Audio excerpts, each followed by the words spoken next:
Hi Bremerton, I'm Teresa Bryant with Edward Jones right here in downtown Bremerton. I've been with Edward Jones for over 19 years and I'm excited to be a trusted resource for you. I get asked often how I can help them plan for retirement or other financial goals or just simplifying the conversation of investing. We're excited to create this video series for you to help you with just that. Answer those questions, simplify the conversations, and be a great resource for you in the future. So welcome, come on in, let's get started.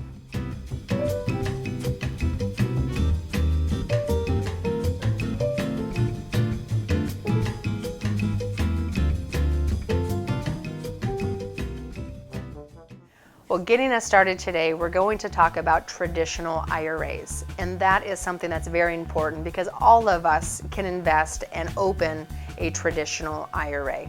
But the biggest misconception about traditional IRAs are that they're an investment themselves. And truly they are not. They are just a cardboard box. In my little analogy here, this is what I would call your traditional IRA. IRA standing for Individual Retirement Account, but as you can see itself, it's not an investment. So the thing that I really want to make sure you understand is that this is an account type. It depends on what you decide to put into the box is then what might earn you some dollars for retirement over time. But by itself, it's just an account type and it just helps you defer any taxes that are going to be incurred in these investments, but you're not required to have to deal with any taxation until you retire. So the next question that might be on your mind is, well then what can I put inside the box? If the traditional IRA is not an investment itself, then what can I put inside to invest in to hopefully get me closer to my retirement goals? Well, unlike the employer-sponsored accounts like your 401ks, you can put many different types of investments in your traditional IRA.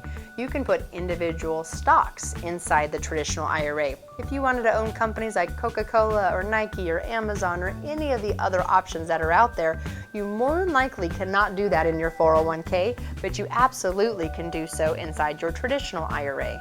You can also do individual CDs. You can put cash inside this box. You can diversify by owning mutual funds or annuities. And for some, even real estate is something that you can actually own inside a traditional IRA.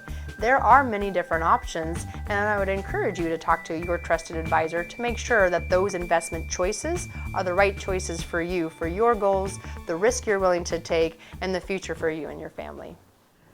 So we want to make sure that you're understanding some of the pros and cons of opening and participating within a traditional IRA.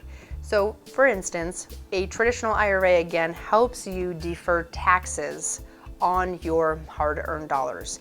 You deposit money into the account, and as that FYI, I want to make sure you understand $5,500 is the most you can put inside of a traditional IRA, and so that is a big pro for us to be able to put $5,500 inside the traditional IRA. That money inside your investments that were either maybe individual stocks, maybe individual bonds, maybe mutual funds, annuities, or even real estate could actually be invested inside a traditional IRA.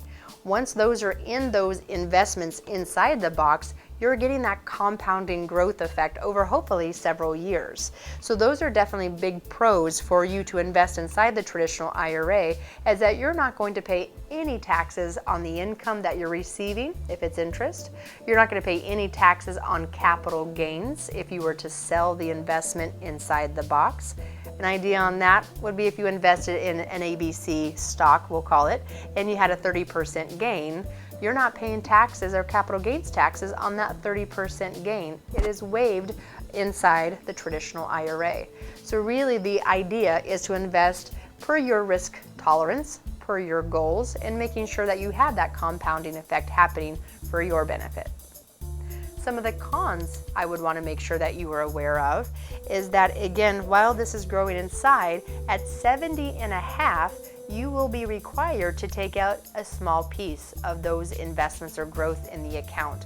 The title of that is Required Minimum Distribution, RMD. And again, your advisor or those that you're working with will help you understand that amount, the timing, all those things. But we want to make sure you understand that there is a time where you're required to take out a small piece of the growth that's been happening in this account for hopefully several years or even decades. So one more con to make sure you're fully aware is that if you decide before you are 59 and a half, if you decide to touch any of the assets, investments, cash, anything inside the box before you're 59 and a half, the IRS will assess a 10% penalty for doing so before 59 and a half, and then you'll also be taxed on the money you take out. So if you're in the 25% tax bracket, and say you're 40 years old, and you decide to take $10,000 out of the account, then you'll be assessed 10% of that money will be taxed, and then another 25% would be taxed as well. I know it does get a little bit complicated, but just remember that before you're 59 and a half, you'll have to pay income taxes on any of the amount that you take out, and then they will also assess a 10% penalty. And just to make sure you're aware, there are limits on how much you can put into a traditional IRA.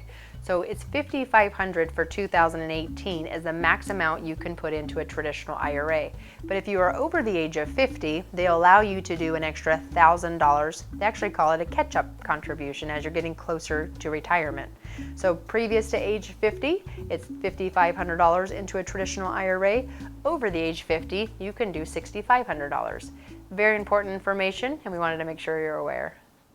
Keep in mind that not all retirement accounts are the same, and you have a unique situation that's very important to understand. And so I encourage you to sit down with a trusted advisor, whether it's myself here at Edward Jones, your local CPA, or someone else that you can trust that can really understand your background, your goals, the future that you have, and what accounts would make the most sense to set you up for success in retirement.